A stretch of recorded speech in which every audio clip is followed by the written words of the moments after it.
Assalamualaikum warahmatullahi wabarakatuh. Nama saya Komalasari, saya dari Program Studi Pendidikan Ekonomi Fakultas Ilmu Pendidikan. Di sini saya akan mempresentasikan tentang mata kuliah dasar-dasar pendidikan dengan dosen pengampu yaitu Bapak Dahlan MPD. Saya akan menjelaskan tentang apa saja asas-asas pendidikan. Di sini ada 6 asas-asas tentang pendidikan. Yang pertama itu asas semesta menyeluruh dan terpadu. Yang kedua, asas belajar sepanjang hayat. Yang ketiga, asas tanggung jawab bersama. Yang keempat, asas manfaat adil dan merata. Yang kelima, asas tuturi handayani. Yang keenam, asas kemandirian dalam belajar. Baiklah, saya akan mencoba menjelaskan satu persatu tentang asas-asas pendidikan. Yang pertama tentang asas semesta menyeluruh dan terpadu. Semesta ini maksudnya pendidikan diselenggarakan secara terbuka bagi seluruh rakyat Indonesia.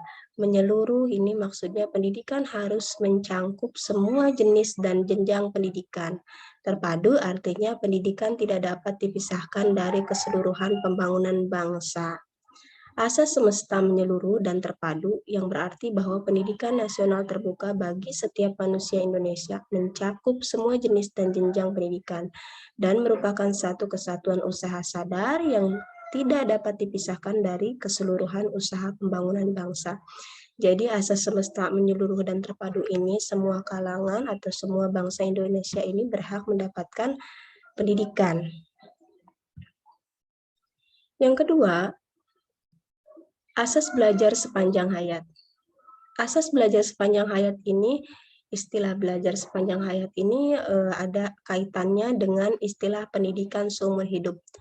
UNESCO atau Institute for Education menetapkan suatu definisi kerja, yakni pendidikan seumur hidup adalah pendidikan yang harus meliputi seluruh hidup setiap individu, mengarah kepada pembentukan, pembaharuan, peningkatan, dan penyempurnaan secara sistematis pengetahuan, keterampilan, dan sikap yang dapat meningkatkan kondisi hidupnya.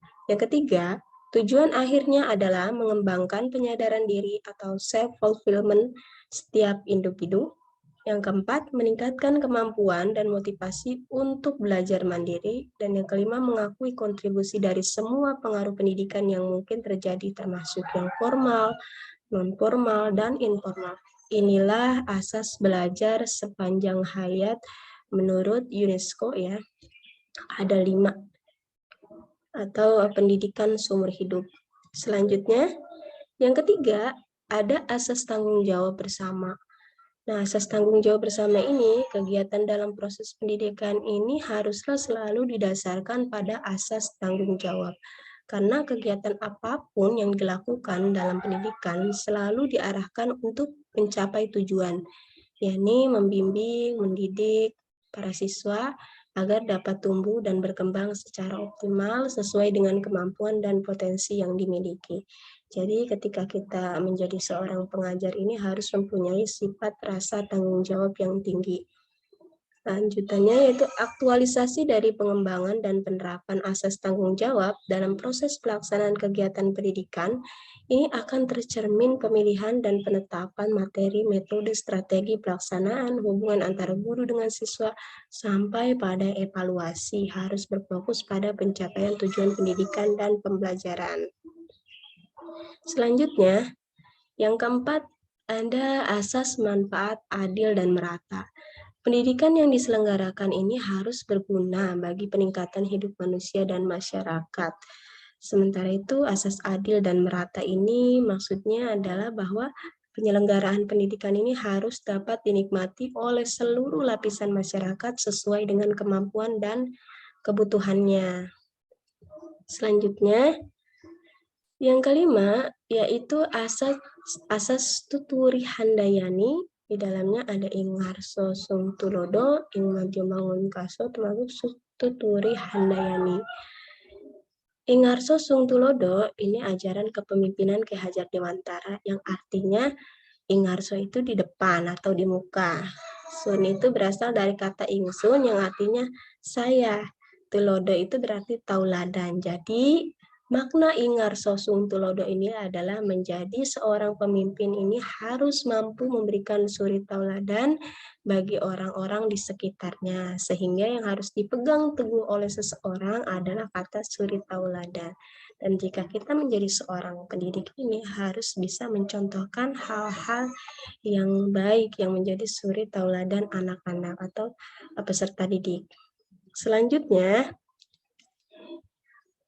Ingmadyo Mangun Karso. Ingmadyo artinya di tengah-tengah, membangun berarti membangkitkan atau menggugah, dan Karso diartikan sebagai bentuk kemauan atau niat. Jadi makna dari kata itu adalah seseorang di tengah kesibukannya ini harus juga mampu membangkitkan atau menggugah semangat.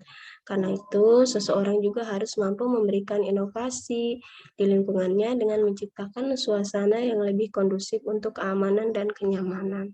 Jadi Ingmadyo Mangunkarso ini berkaitan dengan semangat ya. Kita misalkan sebagai pengajar suatu saat nanti harus bisa membangun semangat anak-anak didik kita untuk memberikan inovasi-inovasi atau kreativitas yang baru, ide-ide yang baru untuk membangun semangat anak-anak atau peserta didik. Tuturi Handayani di sini yaitu tuturi artinya itu mengikuti dari belakang, dan Handayani ini berarti memberikan dorongan moral atau dorongan semangat. Sehingga tuturi Handayani ini adalah seseorang yang harus memberikan dorongan moral dan semangat kerja dari belakang. Dorongan moral ini sangat dibutuhkan oleh orang-orang di sekitar kita, menumbuhkan motivasi dan semangat. Asas kemandirian dalam belajar. Asas ini tidak dapat dipisahkan dari dua asas yang tadi ya, tuturi handayani dan belajar sepanjang hayat. Implikasi dari asas ini adalah pendidik harus menjalankan peran komunikator, fasilitator, organisator, dan sebagainya. Pendidik diharapkan dapat menyediakan dan mengatur berbagai sumber belajar sedemikian rupa sehingga memudahkan peserta didik berinteraksi dengan sumber belajar tersebut. Mungkin hanya itu yang dapat saya sampaikan, mudah-mudahan bermanfaat. Kurang lebihnya saya mohon maaf. Wassalamualaikum warahmatullahi wabarakatuh. Terima kasih, semoga bermanfaat.